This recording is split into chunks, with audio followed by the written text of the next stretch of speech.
all that primeness. Can you smell it? It's so good. Look at all that primeness. I hear the sizzle. So what do we got here? Well, we have some prime rib beef, and for those folks who like ribs pork, we have some pork spare ribs as well. All right, and you made this yourself? It's good. Cooked it all last night and presenting it today. Folks are loving it. Awesome. So that's what you. What is it seasoned with?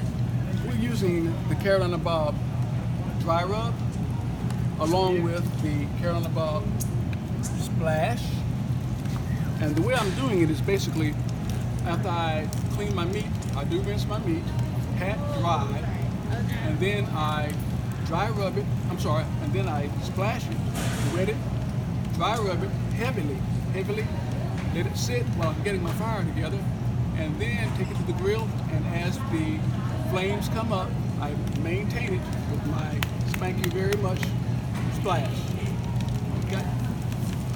That is awesome. And it smells good and it looks good. And it tastes even better.